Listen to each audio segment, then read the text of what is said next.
Everyone welcome back to another video.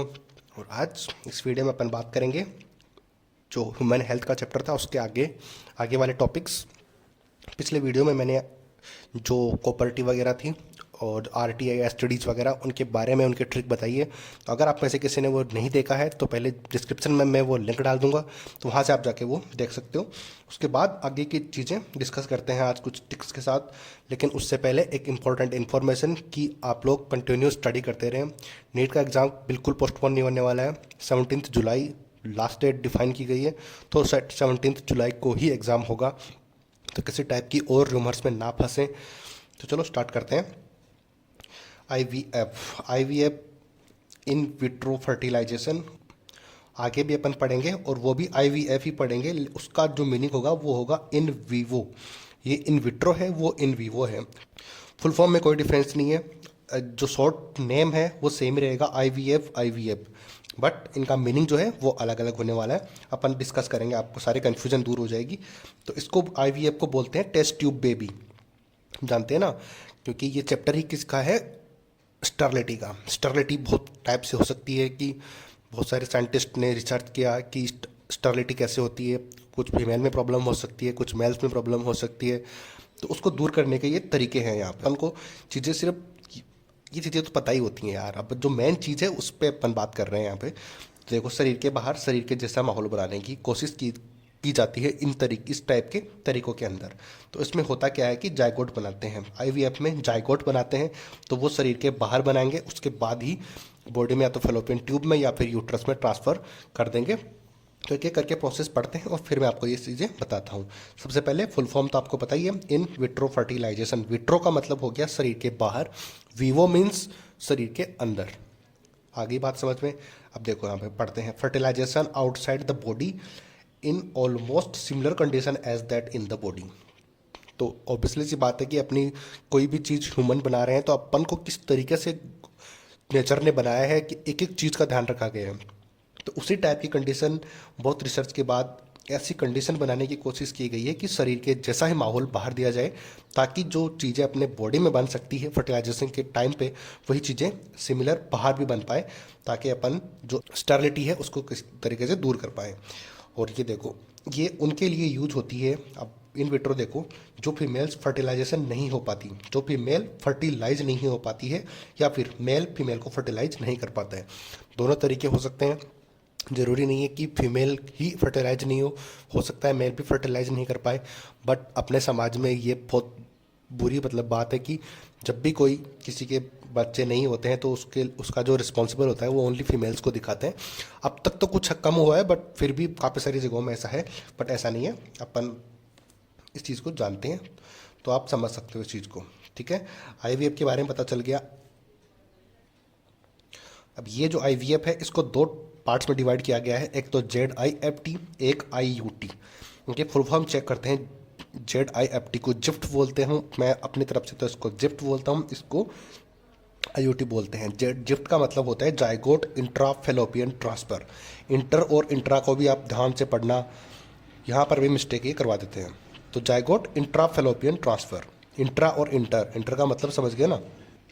ठीक है, तो इसमें क्या होता है कि जिफ्ट में मैंने एक एक चीज़ यहाँ पे बता दी है। एड सेल को क्या बोलते हैं, ब्लास्टोमियर तक के जायगोट को फेलोपियन ट्यूब में ट्रांसफर करते हैं। कि जिफ्ट में क्या होता है कि एड सेल तक के जो ब्लास्टोमियर होता है उसको लेते हैं बाहर से, क्योंकि अपन ने बाहर ही बनाया है ना। तो बाहर से बने हुए जो ब्लास्टोमियर है उसको डायरेक्ट फेलोपियन ट्यूब में ट्रांसफर करते हैं।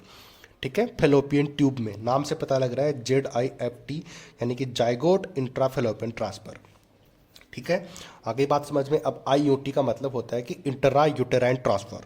इंटरा यूटेराइन ट्रांसफर या का मतलब हो गया कि अब मोर देन 8 सेल को ब्लास्टोमियर से ज़्यादा, यानी कि 8 सेल से ज़्यादा होगी, जिसमें 8 सेल होती हैं उनको बोलते हैं ब्लास्टोमियर। और अगर 8 सेल से ज़्यादा सेल प्रेजेंट है तो उसको क्या करेंगे, डायरेक्ट यूटेरस में ट्रांसफ़र कर देते हैं। तो उसको फेलोपियन ट्यूब में ट्रांसफ़र नहीं कर सकते, क्योंकि फेलोपियन ट्यूब की साइज़ इतनी बड़ी नहीं होती है, इतनी थोड़ी नैरो सी होती है वो, तो उसमें ट्रांसफ़र नहीं कर सकते। तो डायरेक्ट करते हैं यूटेराइन में ट्रांसफ़र करते हैं, यानी कि यूट्रस में डायरेक्ट ट्रांसफ़र कर देते हैं। तो वहाँ से भी ये प्रॉब्लम सॉल्व हो सकती है।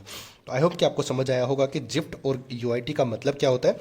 आगे मैं और तरीके से आपको समझाऊंगा। IVF, एक बार फिर से IVF मैंने बताया था कि 2 बार आएगा, एक तो आएगा इन विट्रो और एक आएगा इन वीवो। तो इन विट्रो अपन ने पढ़ लिया, अब है इन वीवो फर्टिलाइजेशन। इसका मतलब होता है कि वीवो मैंने बताया था कि शरीर के अंदर जैसी परिस्थितियाँ, शरीर के अंदर की जैसी कंडीशंस, ठीक है। अब देखो ये किस लिए यूज होता है, it use for those females who can't conceive, यानी कि प्रजनन नहीं कर सकती। आगे बात हिंदी और इंग्लिश दोनों में मैंने समझा दिया है। जब कोई फीमेल, अब यहाँ पर देखो, जब कोई फीमेल एग्स प्रोड्यूस नहीं कर सकती but fertilization and embryo development के लिए सुटेबल एनवायरनमेंट अवेलेबल करा सकती हो। कंसीव नहीं कर सकती, कंसीव का मतलब अब आपको समझ आएगा कि कोई फीमेल है वो सिर्फ एग प्रोड्यूस नहीं कर सकती, एग प्रोड्यूस नहीं कर सकती तो वो फर्टिलाइज नहीं हो पाएगी, फर्टिलाइज नहीं हो पाएगी, स्पर्म तो अंदर जाएगा बट फर्टिल एग ही नहीं होगा तो फर्टिलाइज किसको करेगा, वो जो स्पर्म है वो, ठीक है। तो ये सारे एनवायरनमेंट प्रोड्यूस कर सकती है, सारे एनवायरनमेंट अवेलेबल करवा सकती है बच्चे के लिए, बट एक तो फर्टिलाइज नहीं हो सकती क्योंकि एग नहीं बना सकती, और फर्टिलाइज नहीं हो सकती तो एम्ब्रियो डेवलपमेंट कैसे हो पाएगा, ठीक है। बाकी सारी चीज़ें ये करवा सकती है, एग नहीं है बस इसके अंदर, बाकी फर्टिलाइजेशन भी हो सकता है और एम्ब्रियो डेवलपमेंट भी, आगे की प्रोसेस सब कर सकती है ये। ऐसा तरीका अपन ले आए इसके लिए कि इसमें एग डाल दें ताकि ये फर्टिलाइज हो पाए और बाकी सारी आगे की प्रोसेस तो हो ही जाएगी, ठीक है। तो इसकी प्रोसेस अपन देखते हैं। इसका प्रोसेस है कि transfer of ovum collected from the donor into the fallopian tube, यानी कि इसमें करते क्या है कि इसके लिए कोई डोनर फीमेल है, वहाँ से कोई अंडे लिए, वहाँ से एग लिया और एग इसके डायरेक्ट फेलोपियन ट्यूब में ट्रांसफ़र कर देते हैं अपन, ठीक है। तो वहाँ से अब जब एग होगा तो फर्टिलाइज हो पाएगा और फर्टिलाइज होगा तो वो सारे आगे की प्रोसेस हो पाएंगी। तो इसको बोलते हैं गिफ्ट, ZGIFT गिफ्ट। कई कुछ लोग जो है कि ZIFT को गिफ्ट बोलते हैं, बट वो गिफ्ट कैसे हुआ, वो तो उसके अंदर ही बना था तो वो तो गिफ्ट हुआ नहीं। तो ये गिफ्ट कैसे हुआ, क्योंकि किसी दूसरे ने अपन को दिया है, किसी दूसरे ने अपन को एक दिया है तो वही तभी तो अपने पास गिफ्ट हुआ। गिफ्ट किसको बोलते हैं, कोई दूसरा अपन को कोई चीज़ देता है उसी को तो गिफ्ट बोलते हैं। तो सेम वही यहाँ पर गिफ्ट हुआ कि गेमेट इंट्राफेलोपियन ट्रांसफ़र, इसकी फुल फॉर्म होती है गिफ्ट की। और गिफ्ट कब बोलते हैं, जब कोई दूसरा अपन को देता है, तो इसमें सेम वही हो रहा है।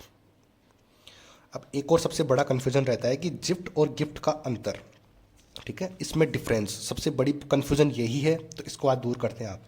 अब देखो ZIFT में होता क्या है कि फर्टिलाइज करा के फेलोपियन ट्यूब में ट्रांसफ़र करते हैं, इसमें फर्टिलाइज करने के बाद फेलोपियन ट्यूब में ट्रांसफ़र करते हैं। और इसमें क्या करते हैं, नॉन फर्टिलाइज ओवम को फेलोपियन ट्यूब में ट्रांसफ़र करते हैं। सही बात है कि गिफ्ट में बाहर से अपन सब कुछ बना के अंदर इसमें डालते हैं, लेकिन गिफ्ट में ऐसा नहीं होता, सब कुछ नहीं बनता, सिर्फ ओवम बनता है और उसके बाद फेलोपियन ट्यूब में ट्रांसफ़र करते हैं। खुद का ओवम होता है, यानी कि इसमें गिफ्ट में खुद का ओवम होता है ना, इसका खुद का ही तो ओवम होता है, वही तो अपन बाहर ओवम निकाल के बाहर स्पर्म और ओवम को मेट करवाते हैं ताकि जाइगोट बन पाए। यही होता है गिफ्ट में। और गिफ्ट में कैसा होता है कि दूसरे ने गिफ्ट किया है, गिफ्ट किया होता है ओवम, यानी कि ये जो फीमेल गिफ्ट उन्हीं के लिए यूज किया जाता है जो एग प्रोड्यूस नहीं कर सकती। तो एग प्रोड्यूस नहीं कर सकती तो दूसरे का गिफ्ट लिया है तभी ये काम करेगी। तो आई होप कि गिफ्ट और गिफ्ट का डिफरेंस भी आपको पता लग गया होगा, इससे आपको बड़ी हेल्प होगी। तो ठीक है, जितने इंपॉर्टेंट पार्ट्स थे इस चैप्टर में मैंने सब कवर कर दिए हैं। डिस्क्रिप्शन बॉक्स में मैं लिंक डाल दूंगा इससे पहले वाली चीज़ों का। तो अगर वीडियो पसंद आया है तो लाइक सब्सक्राइब जरूर करना। मिलते हैं अगली वीडियो में। Thank you so much.